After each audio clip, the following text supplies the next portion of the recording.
Hello friends, मैं मोहम्मद ज़करिया ख़ान और आप देख रहे हैं सियोनी लाइव।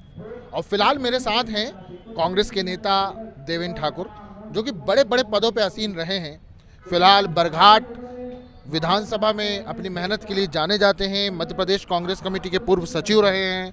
यूथ कांग्रेस में कभी बहुत एक्टिव हुआ करते थे। फिलहाल इनकी जो कर्म भूमि है वो बरघाट है। बालाघाट से इस बार कांग्रेस से टिकट मांग रहे थे। फिलहाल इनसे और भी बातें हुई हमारी। सही बोला ना मैंने? बिल्कुल ऐसी कुछ था ना, टिकट मांग रहे थे ना आप? नहीं, अब अभी तो ऐसा कोई विचार है नहीं। इच्छा तो रखा था मैंने कि बालाघाट सिवनी लोकसभा से चुनाव लड़ूं, पर जो वर्तमान परिस्थिति लग रही है और जो अभी बालाघाट और सिवनी में ऐसा उम्मीदवार फाइनल जैसा लग रहा है क्या? अब ऐसा भी मुझे ऐसा कुछ समझ में आ रहा है। तो जो कांग्रेस फिर भी जो डिसीजन लेगी कांग्रेस पार्टी, हाँ, जो निर्णय लेगी। अच्छा देवेंद्र भाई, चलिए बातचीत तो हमारी शुरू हो गई आपका इंट्रो कराते ही कराते। तो बातचीत को हम ऐसे ही सीधे आगे लेके चलते मैं हैं। सबसे पहले तो बातचीत शुरू करने से पहले सिवनी लाइव के सभी श्रोताओं को, जितने भी लोग आपके व्यूवर्स हैं, उनको प्रणाम करता हूं, नमस्कार करता हूं। सिवनी और पूरे मध्य प्रदेश और जहां तक आप लोग आपके व्यूवर्स हैं, सभी को प्रणाम करता हूं। चलिए देवेंद्र भाई, बहुत बहुत धन्यवाद, आपने हमारे दर्शकों का ध्यान रखा, हमारा ध्यान रखा। बात जब शुरू हुई है तो हम सवालों पे आते हैं। हमें ये बताइए कि वो फिलहाल जब चुनाव लोकसभा आ गए हैं, बीजेपी का दावा है हम 370 सीटें जीतेंगे, एमपी की पूरी सीटें जीतेंगे, ऐसा उनका कहना है।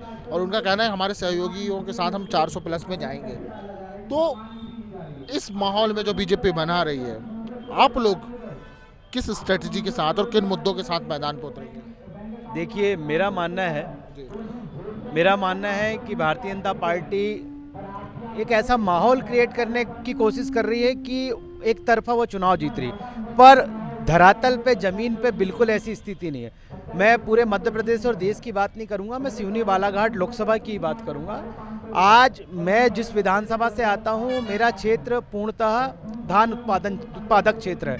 मेरे पूरा क्षेत्र किसानी होती है और मुख्यतः एक ही फसल होती है, जो होती है धान की।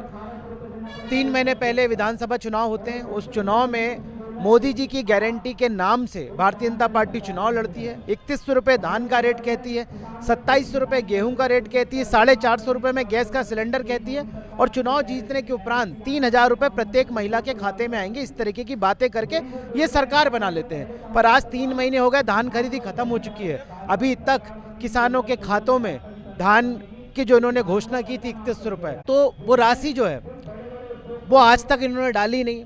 गेहूं खरीदी प्रारंभ हो रही है, 2275 रुपये इन्होंने घोषणा कर दी है, गेहूं का समर्थन मूल्य रहेगा।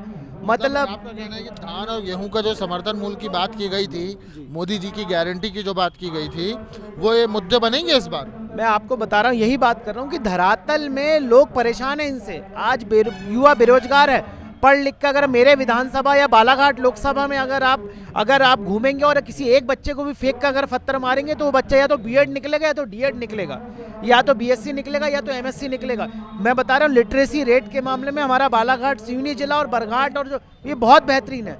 आज हर घर में बेरोजगार बैठे हुए हैं, कंपटीशन, शिक्षित बेरोजगार कंपटीशन एग्जाम की तैयारी कर रहे हैं। पर पूरे देश में जो माहौल देख रहे हैं, भर्तियां निकल नहीं रही हैं। अगर कहीं निकल रही हैं तो किसी राज्यों में या कहीं तो पता चलता है पेपर लीक हो जाते हैं, कहीं पटवारी घोटाला हो जाता है। कई सारी समस्याओं से आज युवा यहाँ पे जूझ रहा है। तो निश्चित मानिएगा कि जब वोटिंग होगी, जब लोकसभा के चुनाव होंगे, जो आज बड़ी बड़ी बातें भारतीय जनता पार्टी द्वारा 400 पार के सपने देखे जा रहे हैं, ये 100 पार करना इनका मुश्किल होगा। अच्छा, मुझे ये बताइए, ये सारी जो चीज़ें हैं क्या मुद्दा बनेंगी? क्या विधानसभा में भी तो बात होती थी, आप लोगों ने बड़ी मेहनत की थी, बोले ऐसा होगा वैसा होगा, देखिए ये मुद्दा है वो मुद्दा है, कहाँ गए वो दावे? बहुत बुरे निपटे आप लोग तो।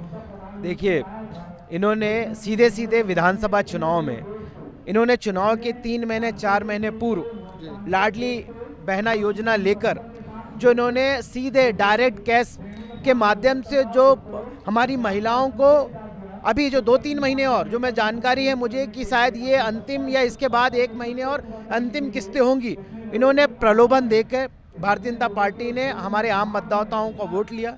और एक बहुत बड़ा इश्यू है जिस पे चर्चा नहीं होती, हमारे कांग्रेस के वरिष्ठ नेता दिग्विजय सिंह जी इसके लिए संघर्ष कर रहे हैं। एक बहुत बड़ा मुद्दा है ईवीएम का, जिस पे चर्चा नहीं हो रही है। बोलो, आप लोग तो हारते हैं ईवीएम चालू कर देते हैं, जीतते हैं वहाँ नहीं होता, तेलंगाना में जीते वहाँ नहीं किया आप लोगों ने। तो अगर भारतीय जनता पार्टी जब इतनी ही अस्वस्थ है जीत को लेके, तो हम भी मोदी लहर देखना चाहते हैं बिना ईवीएम के।